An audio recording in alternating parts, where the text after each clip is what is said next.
SMEs are very critical to the economy.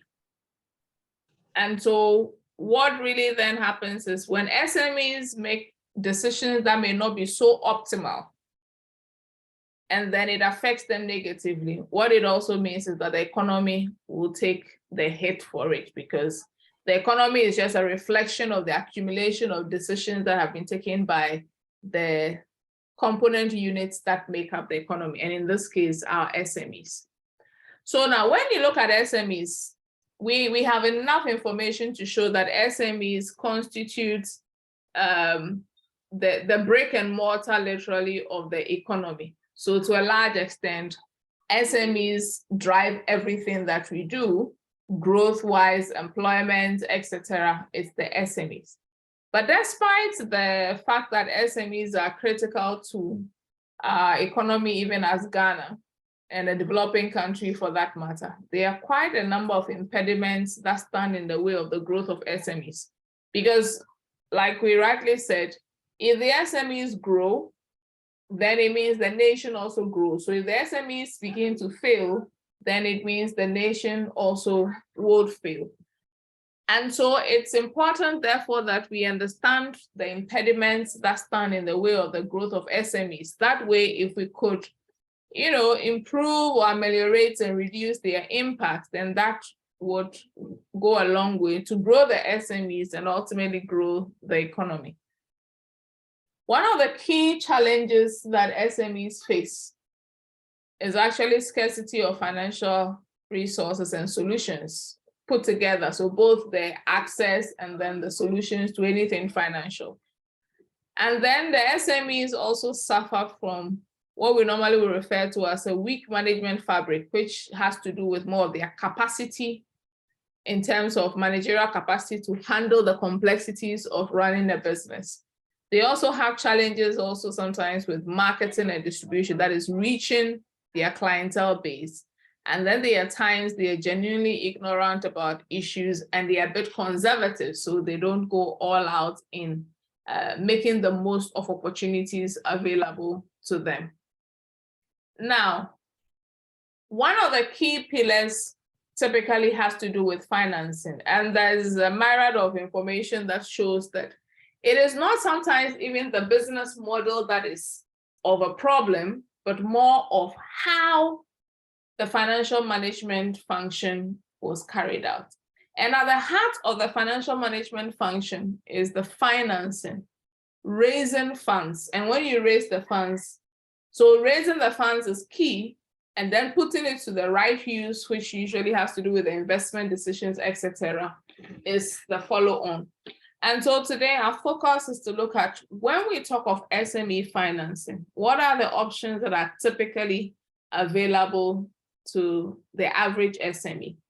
The average SME has the option to either go equity financing, meaning their own resources or others to join them to share in the ownership stake of the business. Or they can do debt financing, which can be in the form of bank loans, and then where the market allows, corporate bonds, etc.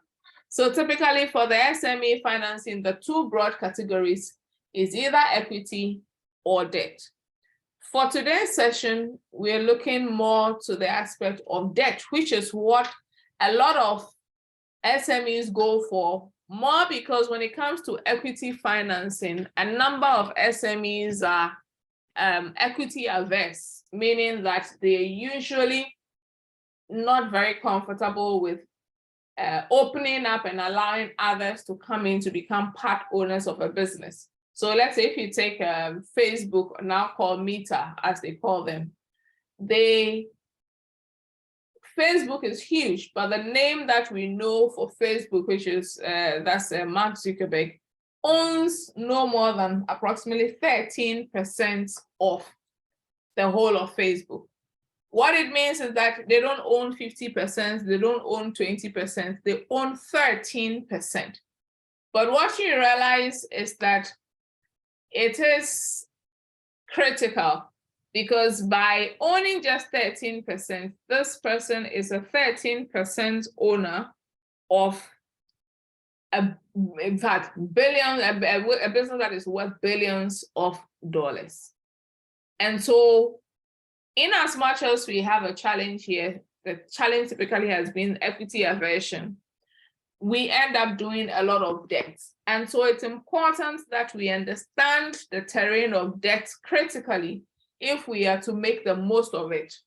So yes, there is a possibility of equity financing, but given that to a large extent, SMEs in general focus mostly on debt financing, it is important that at least there's a bit of understanding as to what are the elements involved. So before I get to the nitty-gritties, just putting a handle on the sources of financing for small businesses. Normally, it will be your own capital, and then you can get family and friends. And sometimes we jokingly add the term family, friends, and fools. The reason they normally put them in that direction or that category is that these people usually will lend or give you money to start a business, sometimes without even looking at the business plan for which you seek to set up the business. And then in our space, especially, banks constitute our main source of financing for small business, also because our financial markets, that's the open capital market, is not so well established. So the banks provide. So in Ghana and Africa in general, the banks dominate the financial sector, meaning that it's more bank financing we get as opposed to just financing from the credit market.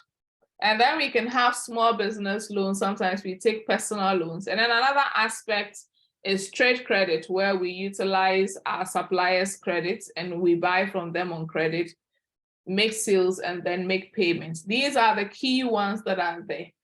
What is not so visible here, but is coming up in bits and pieces, is the private equity aspect, the venture capital, and then the crowdfunding. So those ones are still at the incipient stages in Ghana, and we are still warming up with them. And they also hold prospects, typically as sources of financing. So now let's get to the debt. Now, when a typical SME goes in for debt, there are options that could be, should I say, latched onto. We could have secured debt, or we could have unsecured debt. So typically when it's secured, it means the opposite of it is the unsecured. And then we could have a revolving line of credit, and then we could also have a non-revolving line of credit. Now let's try to get a broad understanding of what these stand for: secured versus unsecured, and revolving versus non-revolving. Now, when we talk about secured loans, these are loans that an SME typically will take from a bank and is normally protected by an asset, typically referred to as a collateral. So this secured because it is locked in or secured by an asset that has a value almost equivalent to, or sometimes more than, the value of the loan that you have taken from the financial institution. Normally, what these secured frameworks do is to help lower interest rate and also provide a possibility of longer term. And of course, for SMEs and debt in particular, sometimes you may need patient capital, that's what we call it, to be able to grow it. So it's let me give you an example. When you do secure financing, for example, you can liken financing to sowing a seed. It takes a while for the seed to germinate, transform, and become a plant. The plant will flower, and then it will fruit, and then now you can harvest the fruits.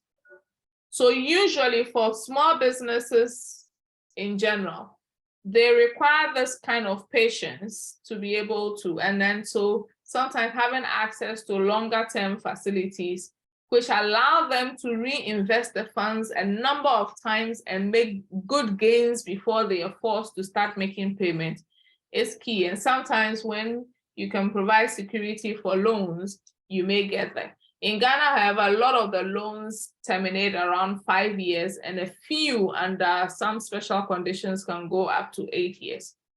Then, of course, the flip side is the unsecured. So clearly, it's clear that it's not protected by an asset, and so therefore, it is. And once you're not providing that security, then it means it's considered riskier, for which reason the interest rate that is demanded on such a facility will be higher, and therefore also for shorter terms, because then the institution or the bank, in this case, we do more bank financing, would want to collect their money before the possibility of a bad debt arises.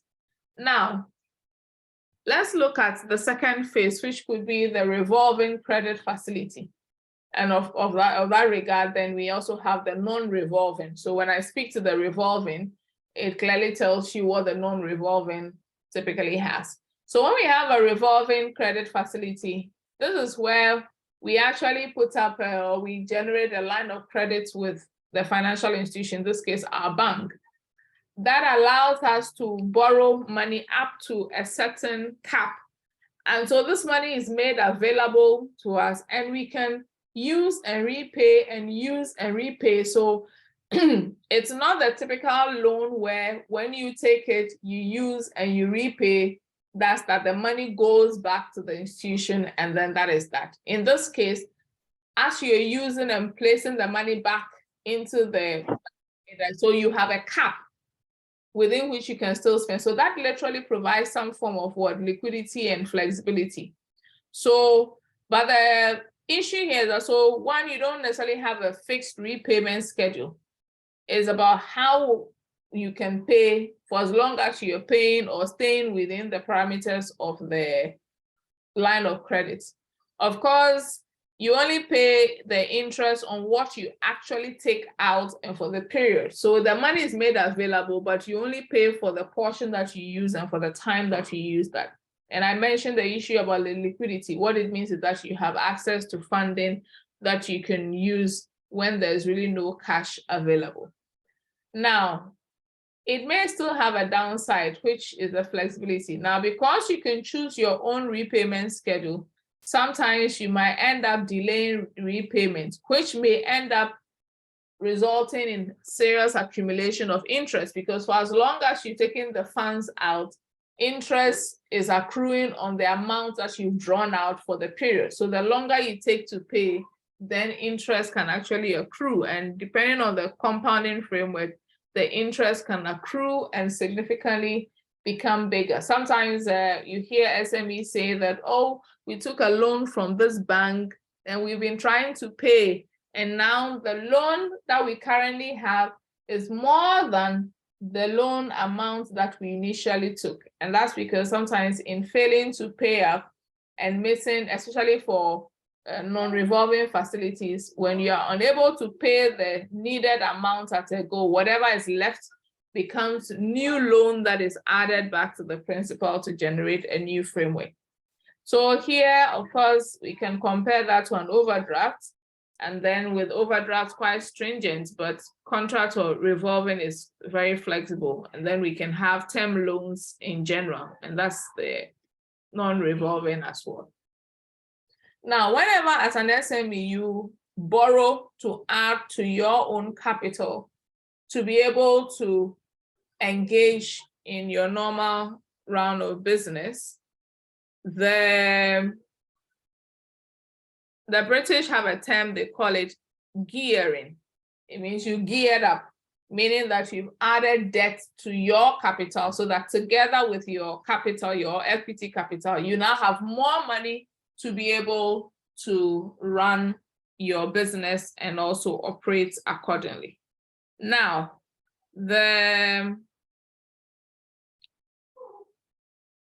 what you also have, another term we normally refer to that is leverage, financial leverage, meaning that another way you can look at it is that you're using debt to increase the expected return on equity. And sometimes I like this one also because it speaks to an issue that a number of us take for granted. Whenever you use debt, what it does is that it works to magnify whatever your existing situation is already.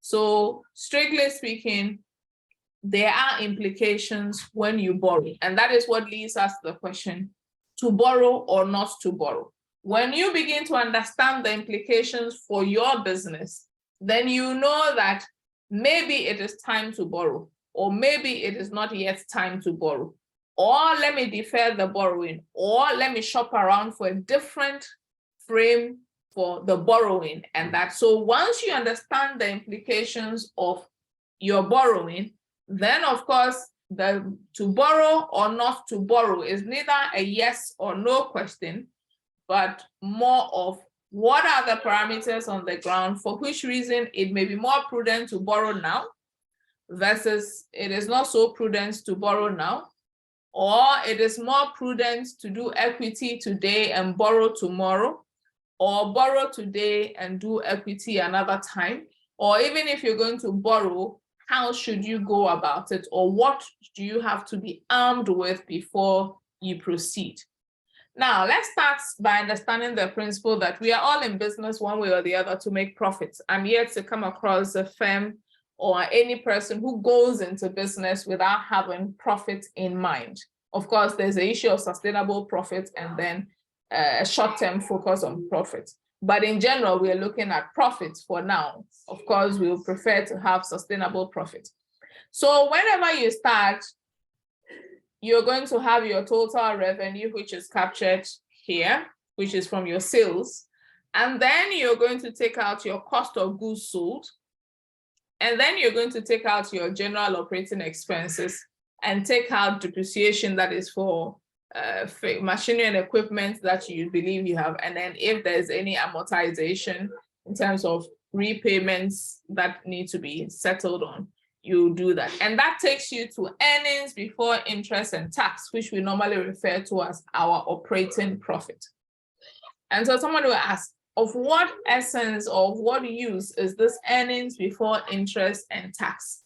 Now, it is at this point, from this point onwards, you see earnings before interest and tax typically brings us to the implications of borrowing and some of the impacts that we see. So here we're going to look at one example where if you take a firm, for example, and remember that as a business, I said you are in for profits. And more importantly, when you extend it to the proper dimension, you're in there to maximize the wealth of shareholders, meaning that those who provided the capital to start the business, the owners, every decision you take inherently is seeking to maximize their wealth, meaning that every decision should add value to the organization and not rather take value from the organization.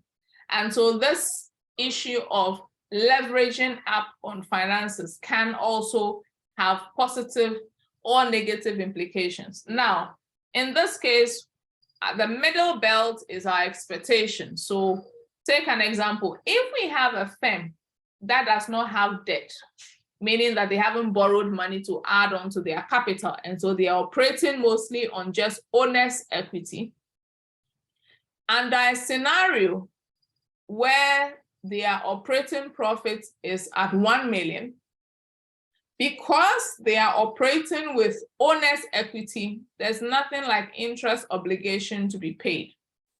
And so barring any taxes, their net income will be the 1 million. If there were taxes, we could take the taxes out and still be left with something after taxes. Now, if you look at it clearly, we've got data behind the scenes. By solving, we realize that return on equity, meaning that the return on the owner's invested funds, is approximately 12.5%. And given the number of shares that they have, it means each person, if each share is going to receive approximately 2.5 shares, $2.5 per share. What that really means is that if, for example, you could, you have a case of all profits. So it means if we are sharing the net income to the shareholders, each one of them or each share is going to get 2.5. That is under the normal scenario, the expected scenario. Now, if for some reason the firm decides to add $4 million rather as part of their capital, so that now, assuming the capital was even 10 million, means they're doing 6 million equity and 4 million debt. What you find happening is that with the same operating profit, so remember that nothing changes in the line of business for the firm's operations except the financing implications, which shows up typically under the ambit of the interest to start with. Now, you could see with a $4 million debt, 10% interest is giving us approximately $400,000. That means the firm gets to go home with $600,000. Now, in this regard, by reducing the equity to just 6 million, for example, as opposed to the whole 10 million originally, if that were the case, you realize that now the shareholders are fewer because the shareholders are only 60% or provided only 60% of the original. So what you find is that return on equity is better than when all the funds, so strictly speaking, this is just a case of if we have a case of the shareholding base, then now that we have a smaller shareholding base and therefore a smaller equity base, the return on equity is better with debt, and then the earnings per share is better with debt under the normal scenario compared to the pure equity scenario. So it means that in this case, it actually seems to make sense to borrow. That means return is more beneficial. Now, should the business expand, now their operating profit goes on to 1.5 million. If they were operating under pure equity, it means they will still not have any interest payment due. And so shareholding would get to share 1.5 million. And therefore, return on equity per this framework is approximately 18.75. Now, if that is the case, then you're looking at the fact that 18.75, and that gives you an approximate EPS of 3.7. Mean when we say EPS, that's earnings per share, meaning that if we were to take all the net income or net profits and share across the number of shares outstanding, then we are going to have the issue of everybody taking home $3.75 per unit of shareholding. Now, under that same scenario, if the firm had 4 million debt, then strictly speaking, what you find happening here is that the firm expands by 500,000, which ordinarily will be about 50%.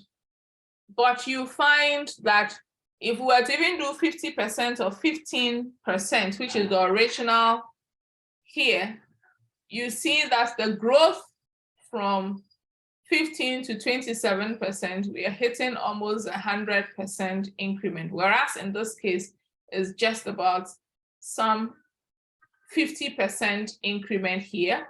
But then we are moving from 15 to 27.5. That literally gives rise to almost 100. Let me give you, so this you're going to get, so that gives us almost approximately 83% more. So you can see that whereas under the pure equity financing, an improvement of operating profit from 1 million to 1.5, which is then approximately 50% increment, we see a growth in our profits for shareholders moving by as much as what? 83%. So by having debt, what it does is to magnify gains and losses. So you see that it's with a gain, it moves from 15 to 27.5. Now, should the reverse happen, that we lose out on sales, etc., and it results in a drop in operating profit, from the middle point of 1 million, we dropped by 500 to now reach operating profit of 500,000. What we will find happening is that for the equity, there's a drop. It moves from 12.5 to 6.25. So literally you can see that it's a 6% band plus or minus. And then you can see that earnings per share moves from 1.5 to 2.5 to 3.75, all seeing changes of just about 1.25 extra. Now, when we, on the other hand, you look at debt and then we move to the point where business was not so good, you realize that interest is still fixed. So good or bad business, interest payment is fixed. And so by fixing the interest, we're still at 400, despite the significant drop in operating profit. Net income now drops to 100,000. And then immediately you see your ROE, which is your return on equity, the money that, or the returns that shareholders would have taken home or would have seen as their gain for capital invested, becomes an issue. So what you find then is that, like I said earlier, debt only serves to magnify the existing scenario.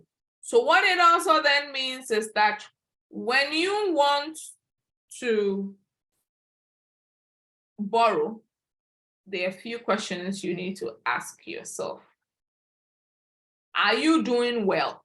Because if you are doing well, then it's going to get better.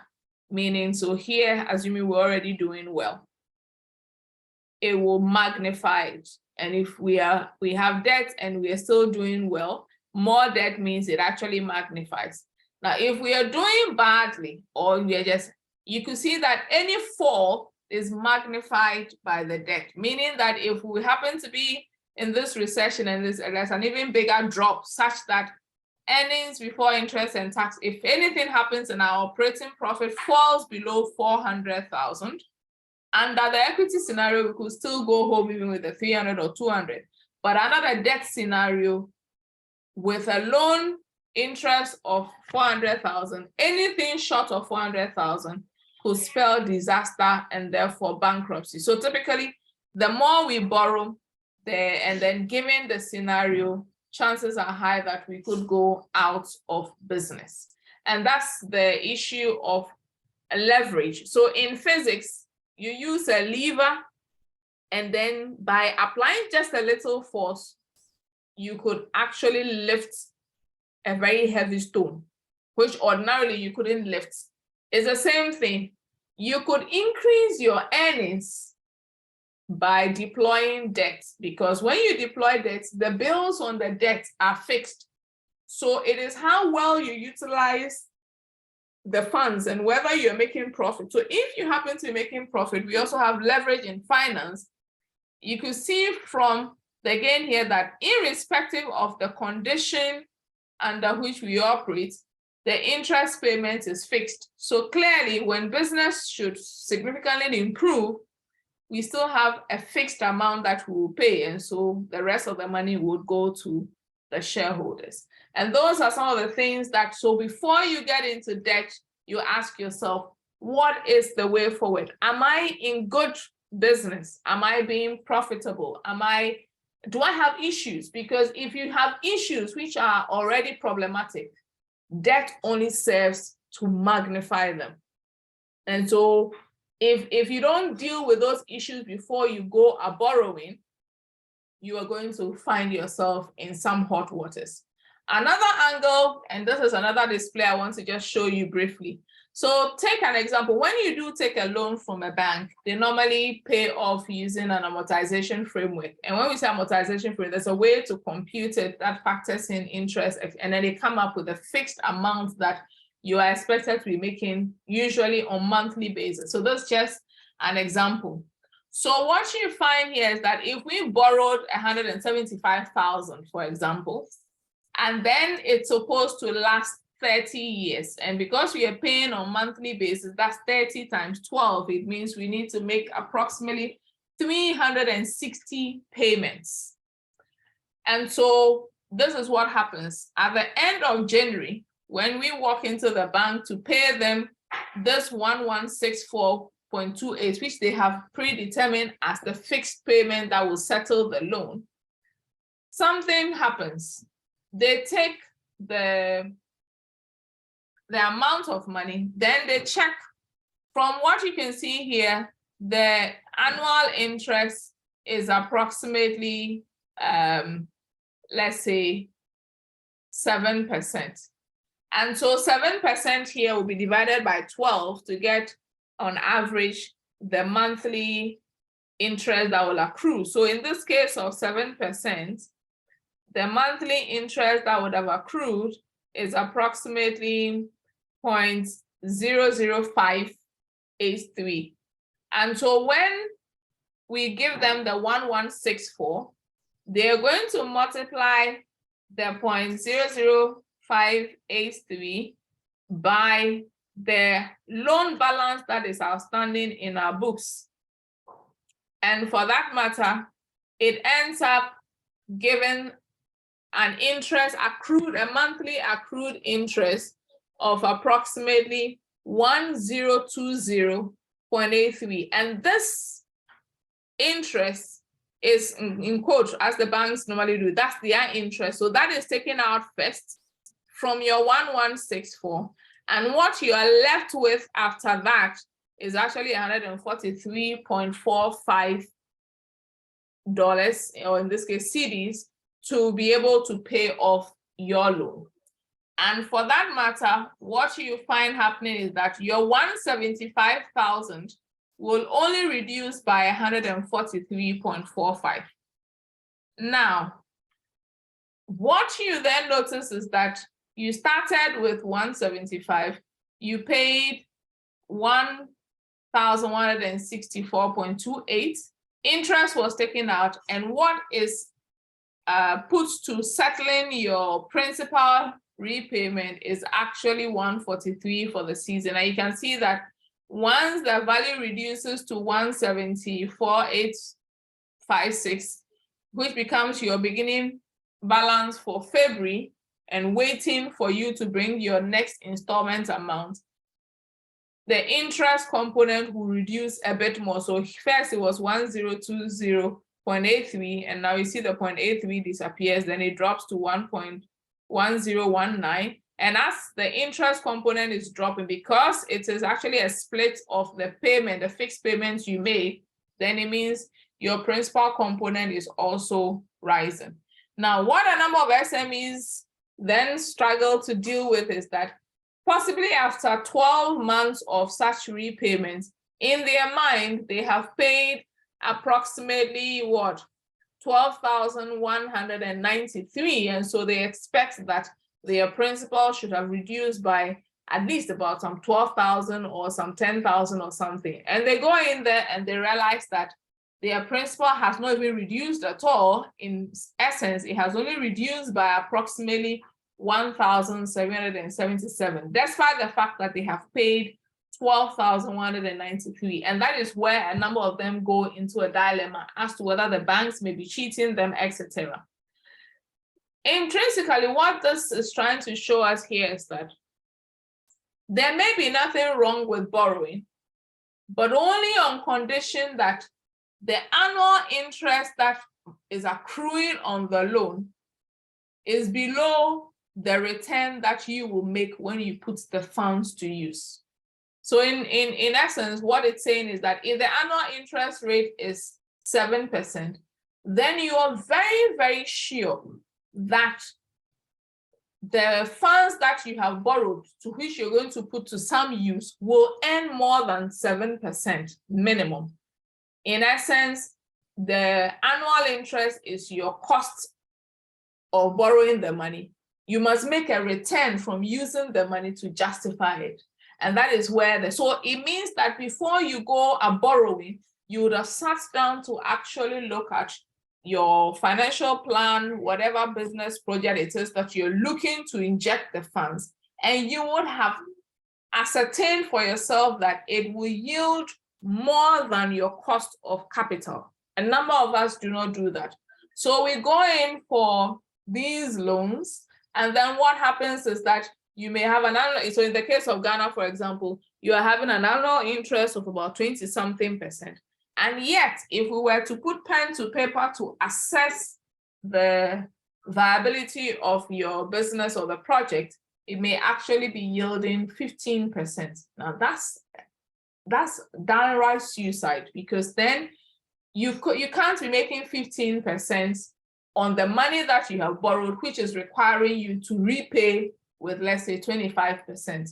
And so at that point, you find yourself stressing, doing everything possible, and yet nothing seems to be working. And so those are the issues at play. And so that's one of the reasons why it's important to, so you can see that at the end of the whole period, the interest you would have paid on the loan is approximately 244,140. That is way in excess of what? The principal. And then your sum of all payments comes down. So for borrowing 175,000, for example, over 30 years at 7%, this is what you pay in terms of nominal terms. But when we compute it in terms of the finance term we normally refer to as present value terms, it just pays off accordingly. So the flip side then is, would you be making that kind of cash flow from the business for which you are borrowing these funds? Because if you cannot make that much and more, then I would advise that you actually stay away from the debt and begin to look at other forms of financing, which may then include equity financing. So in this case, then borrowing may not be your portion. So strictly speaking, there are benefits to financial leverage. It's not all bad. By employing financial leverage, so if, for example, I am going to set up a business. If assuming I want to set up a farm, if I were to use just my capital, I could only do 2 acres. But if and then of course, let's say a tractor comes to the farm and then they have a fee for 5 acres, up to 5 acres of land. What it means is that even though I have 2 acres, for example, I'm still going to be paying for the fee of up to 5 acres. Whereas, therefore, if I could borrow, for example, and therefore expand my farm to 5 acres, all things being equal, it being a profitable venture, then I could benefit from economies of scale, because the new size that has been made possible by financial leverage, that is borrowing to expand, would then come to play. In some cases, it also helps to improve credit rating, because if you borrow and then you are paying, and you borrow and then you're paying, what it does is to build a history with you and the financial institutions. And so with time, with that credit history, it's even easier to access more loans when the need arises. It could actually also help to improve your cash flow position by making funds available. You know, there are times when you really just need the money, even sometimes in the form of working capital or anything, to just turn the till so that the profit that is locked up in a system can come out. So for example, I have a contract to go and do some training, etc. Now that training is going to pay. but I need money to mobilize myself and move to the location.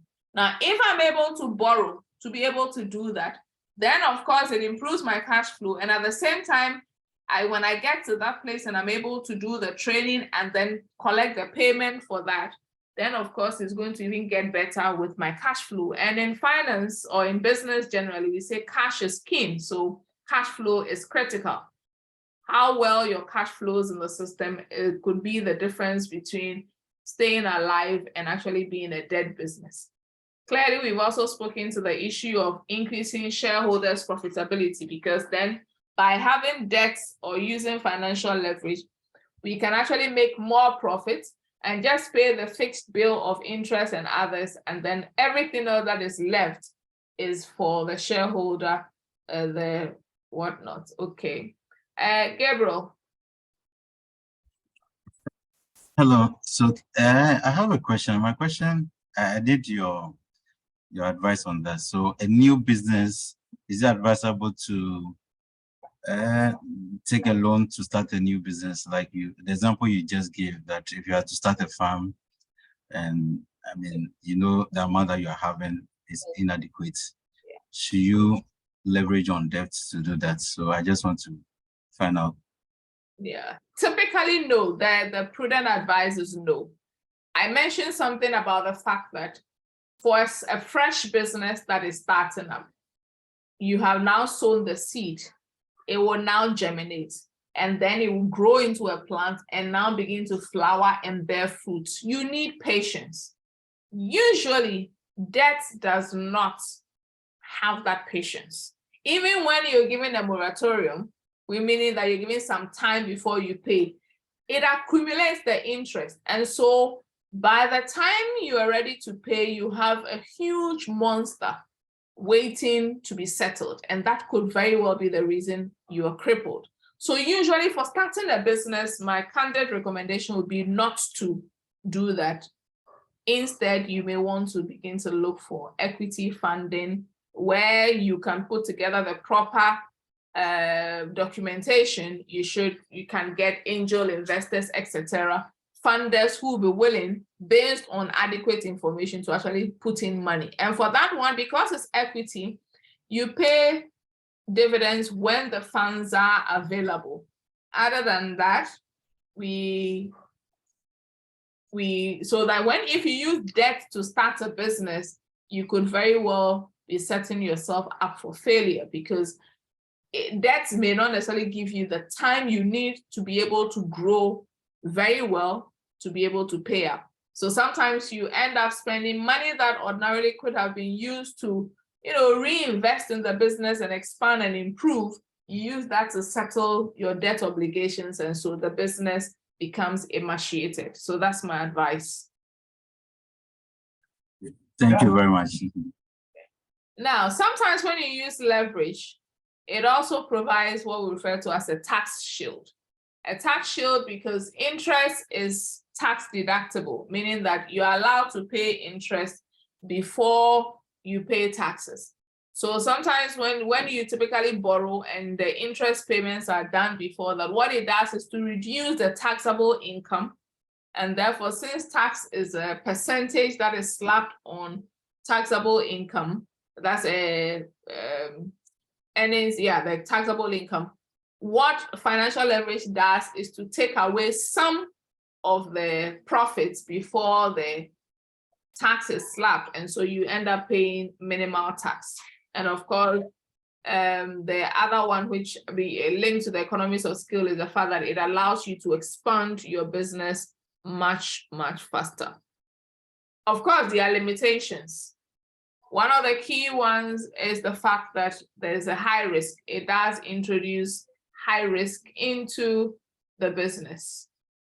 So that is the case of when we have leverage. It can have some problematic aspects for you, and it introduces the risk of bankruptcy. So that's at the bottom.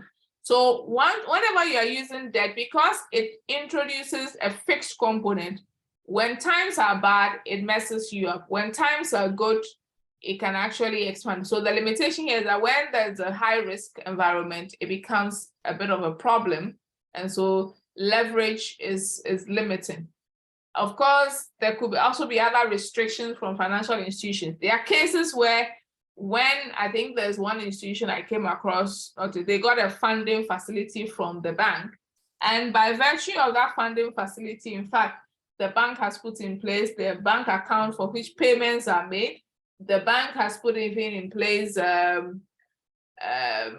warehouse where their goods are being kept, and for which reason they cannot sell anything without accounting for it, which is good on one level, but of course, then it means that you are, and so on the larger front as well, sometimes you could have what we call covenants. Covenants could be in the sense when we sometimes have a debt covenant or bonds, the people who have lent money to you or loaned you money would actually demand that until you are done repaying the loan, you cannot be paying dividends, because sometimes that's what some will do. They take loans, all right, and yet they are paying dividends. Now, if you're paying dividend, that's money available. Why did you not use the money to expand, and why did you borrow? So those are, and sometimes also another issue that could be a limitation for the use of leverage is a high interest rate, which is typically a case in Ghana. And when it comes to leverage, financial leverage, or the use of debt, it is typically limited to stable companies. And so that's one key thing you may also want to ascertain before you get to borrowing. So, okay, so someone says, what happens in the case of variable interest with regard to the equity on, say she say it out loud so that I could get a sense of what you want to say. All right, Prof. The part that you explained, equity on return situation, I think the last three previous slides, Okay. the statement that you made was on fixed rates. Yes. Where, when you look at the situation we find ourselves in as a country right now, all interest on loans are variable, they are not fixed. Okay. Even that gives interest on loan for fixed, they have also changed it to variable. Will it be prudent for us to take loan even when you know that your business is doing well in that regard? So yes, at this point, and that's why I keep on saying it's not a yes or no, it depends. It depends on, it's a variable rate. What is the trajectory of interest rate that is likely to be in the for the duration of it? So this, at this point here, you need to do some serious analytics. If you're not too sure you can do it yourself, you may actually have to engage somebody to weigh the pros and cons. So you look at what is likely to be the trajectory. Are the interest rates going to rise? And if they're going to rise, what is the likely threshold that they're going to get to? And if that is the case, are you still able to sustain that loan facility given the interest rate moving to this angle? If not, then you may want to take a second look at that. And so whilst the rates may be variable, it's critical that you take a second look and ask yourself, for the duration that you may want to borrow, what is the pathway as regards the potential curve for interest rates? And then you need to weigh that and also look at whether your business can still sort of absorb those shocks. If they can, by all means, go ahead. If they cannot, then you would advise yourself. So that's for the, I hope that helps you. Yes, Prof. So that speaks to or begs the question of some serious analytics that we need to do before we borrow, if at all we want to borrow. So then comes the question, when should your business borrow money? It may differ from entity to entity. It may differ from firms, but one of the first things you need to look out for, start with the financial analysis. how healthy are you? Now, referencing the fact that if you're healthy and you can borrow and therefore your returns are in excess of the cost of borrowing, hallelujah, you go ahead. But if you realize that you're not healthy, and in some cases, by the time you're done with financial analysis, it may actually not be a loan that you need. It's improving some aspects of your business to release cash flow. Sometimes you actually have money, but it's locked up as debtors, your receivables, and you are not being collecting on them. And so by virtue of doing the financial analysis, it actually shows you pockets where there are inefficiencies. And in some cases, once you correct those inefficiencies, you don't actually need credit. And even if you have to need or you need credit, by doing a financial analysis, you get to know if you are in a good state to be able to take that loan or not. And more importantly, you need to know what exactly are you going to use this loan for? And what is the return that you are projecting? And of course, at this point, you've got to be very realistic. It's not a point for wishful thinking, because wishing yourself into profitability would not transport you into profitability. So it's very important that you are true to yourself and true to facts by doing the right kind of analytics. And where you cannot do that, it doesn't cost that much of an arm and a leg. You get someone who is well-versed in the area to help you and show you areas that may even need to be improved just to release the money to you, or will even need to be improved before you consider taking the loan. Because if those areas have not been worked on and you go ahead and take a loan facility, you are just going to collapse yourself. Let's say I had a scenario of engaging a business entity that had taken a facility and was unable to pay, and was believing that by being given a second facility, they could just finish the existing project so that they could pay both facilities. And so as they were speaking, I realized that there were a few things missing. So I just asked some basic question.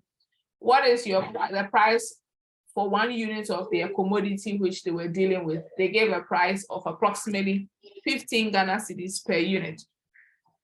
And so I asked them to walk me through what would be a typical production run, like a consignment. So even if you're producing water, or you even buy and sell something or produce something, when you're doing a particular consignment or a package or an order, what goes into it and how many units do we produce? By the time we were done, it turned out that cost per unit, even by being very conservative, was approximately 17.5 Ghana cedis. Yet this is a firm that was trading the commodity at 15 cedis per unit. Now, downright, this is problematic. So what it means is that right from the word go, they are producing at 17.5 but selling at 15. That, in and of itself, is a loss right from the word go. So borrowing money to expand is actually borrowing money to expand the losses. And so these are some of the reasons why you may want to get down to doing a financial analysis. And that means that for most of us, we need to have our financials clearly reflecting what we actually do as a business. And so by doing the financial analysis, you get to know how liquid you are. Are you in a position to be servicing the loans? How profitable are you? How stable are you? How efficient are you? Because like I said, whatever it is that is not right will be magnified when you borrow. So before you borrow, you need to be sure that all is well and good.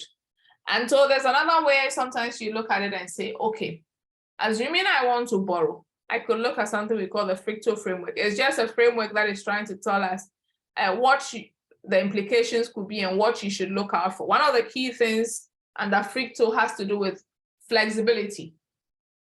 If you borrow today, looking at, and of course, that is where a strategic plan and things are very critical. Where do you want to go? And for that matter, year in, year out, for let's say the next 5 years, what are your projections, expectations, etc.? Because then that will tell you whether it is better not to borrow this year, but rather borrow next year because it'll be more useful.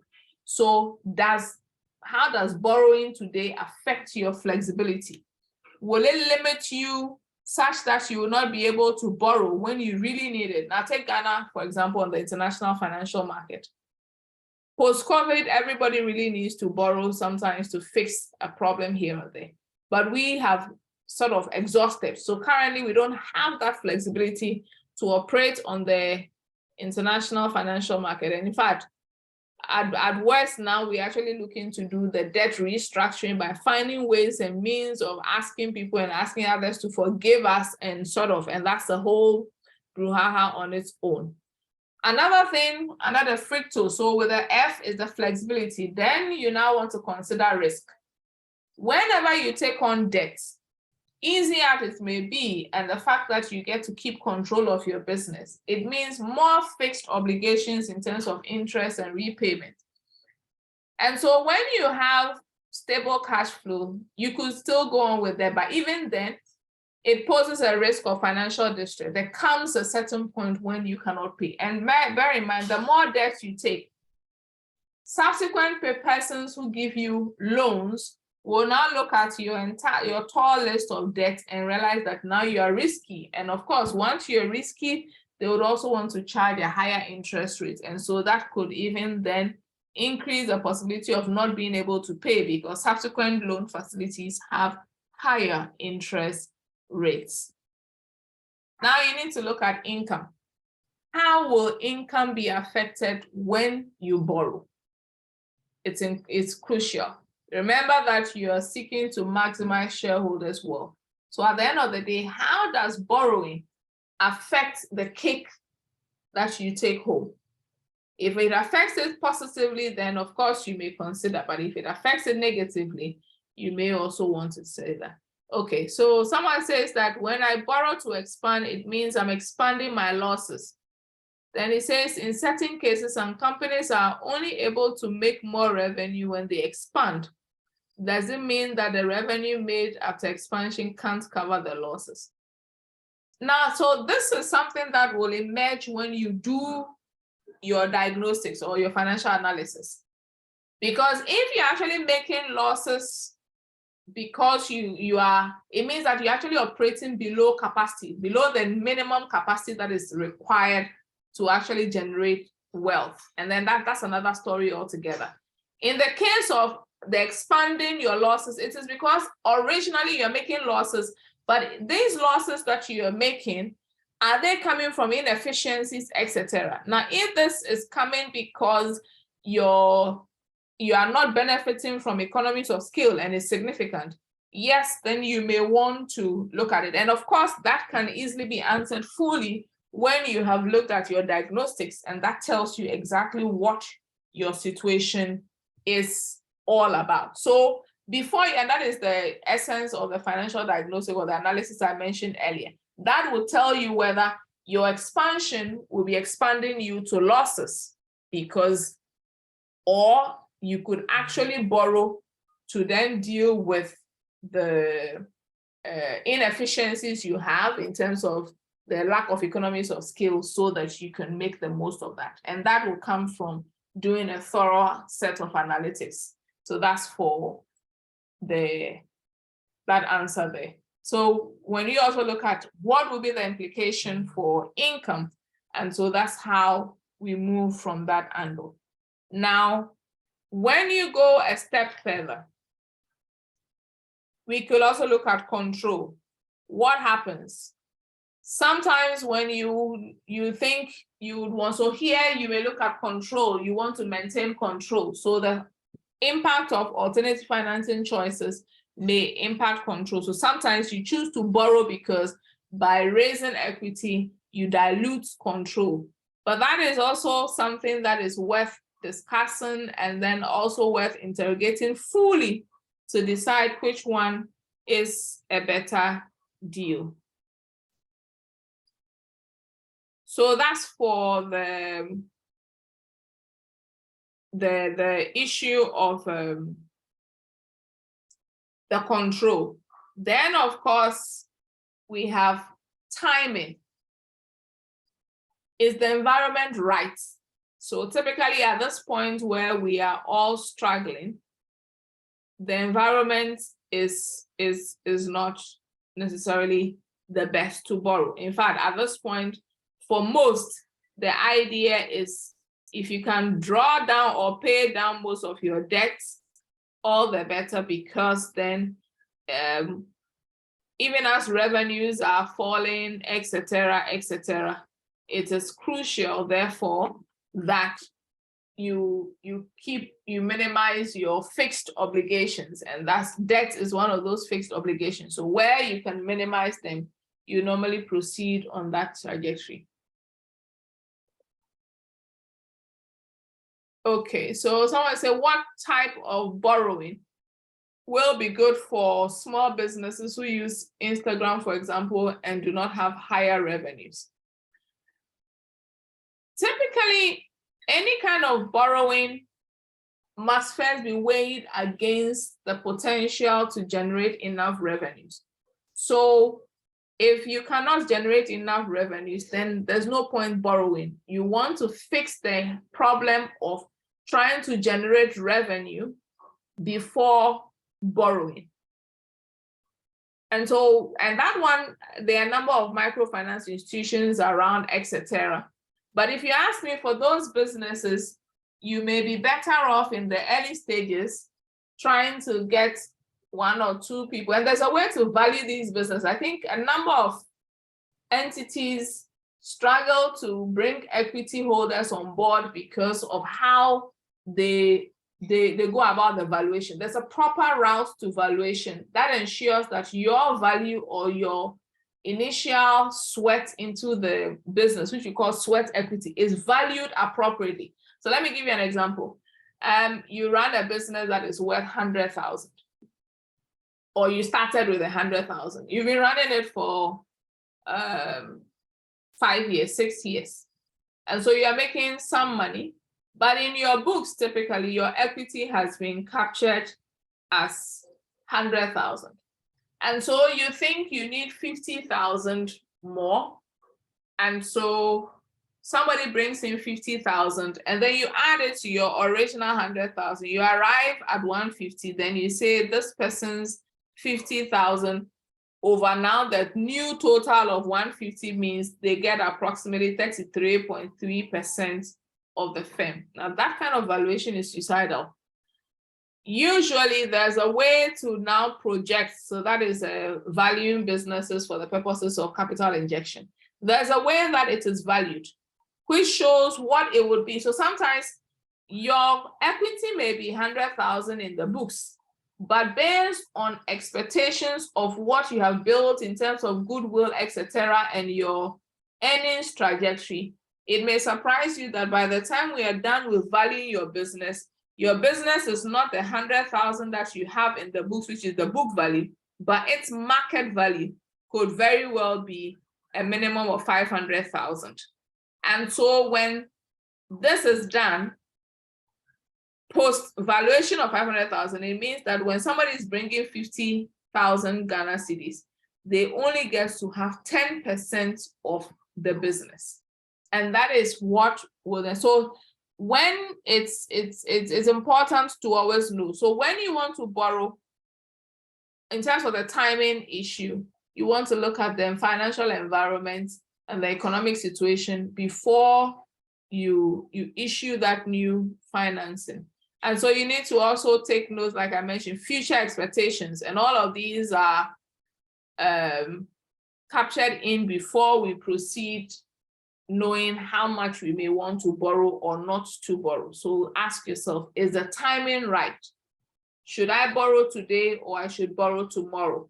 Sometimes we have what we call, so another thing which we did, if the timing is also not right, it could end up affecting the firm negatively. And so that's another thing that we need to take note of. And then of course, there are other factors. There could be other qualitative issues that, so sometimes you may be a very conservative entity, so you may choose not to borrow for the sake that you just do not like debt. And then others too may be very aggressive and just use debt for the sake that they are risk lovers, and so they would want to take on additional risk and be more aggressive. So those are some of the issues at play. So that's for the Fricto analysis. Now, as we go forward, something that is emerging, which will prove critical even as the turbulence in our current market settles down, is the fact that whether or not you even choose to borrow. So if you choose to borrow, it's still an issue.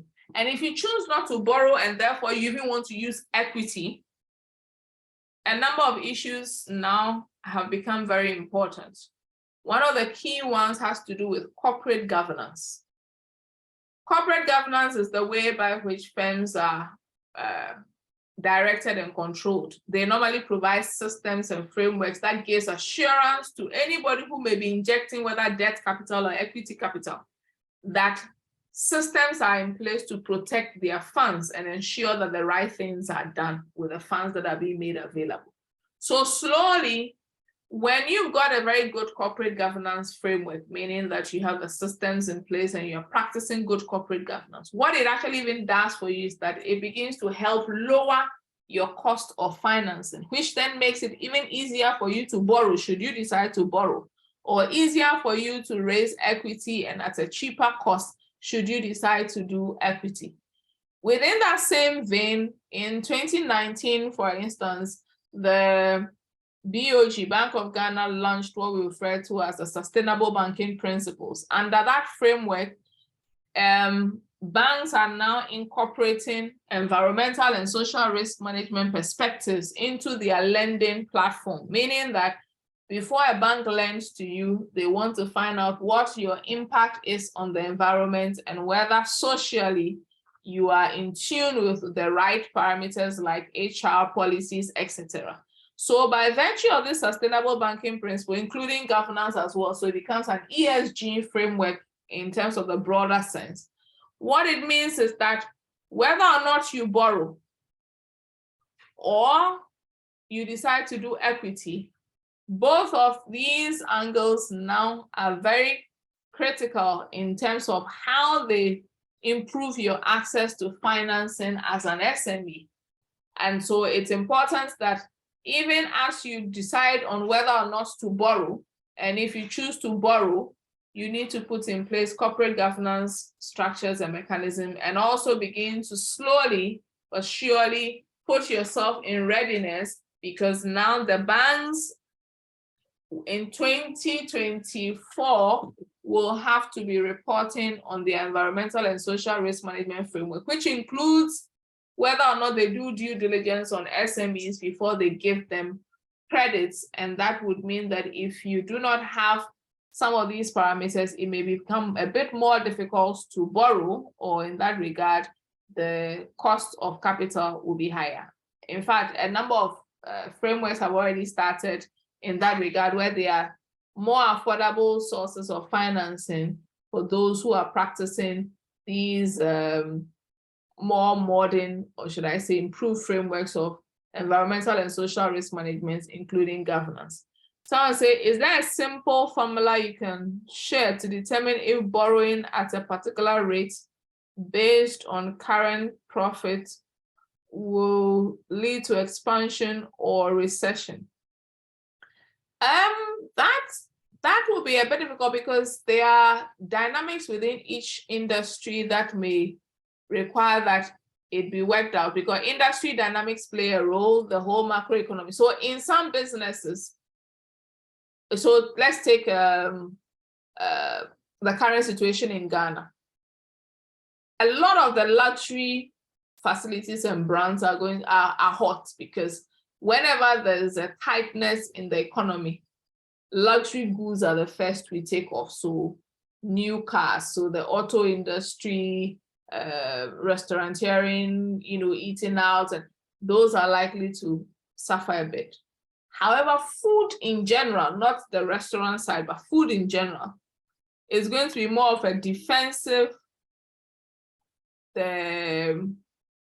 framework, because then everybody needs to eat, no matter how bad the situation is. Everybody needs to eat. And so food as a sector could be doing quite well.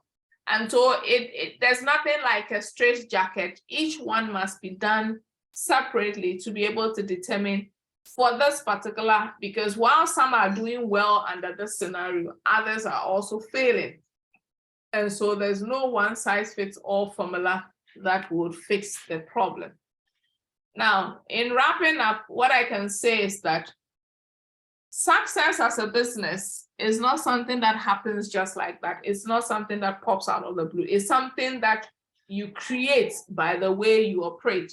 And one of the key things, therefore, would be as a small business, you need to have a strategy, because it's a strategy that will even tell you when you need extra money and when you don't need it, and whether borrowing will actually get you there. Having the right brand, making sure that even should you borrow or should you not borrow and raise equity, that money is managed well. So you manage the financial commitments in line with goals. And then also as a small business, you must attract, train, and retain. So that's key. The training aspect is important. You attract them, you train them so they can deliver. And of course, I mentioned that aspect of marketing and etc. in the early stages as part marketing and distribution, some of the problems that SMEs face, for which reason they usually also run into financial problems. And put everything together, it's important that there be efficiency in the operations of SMEs, and so they must work on the top-notch bar. And so those are the issues I leave you with.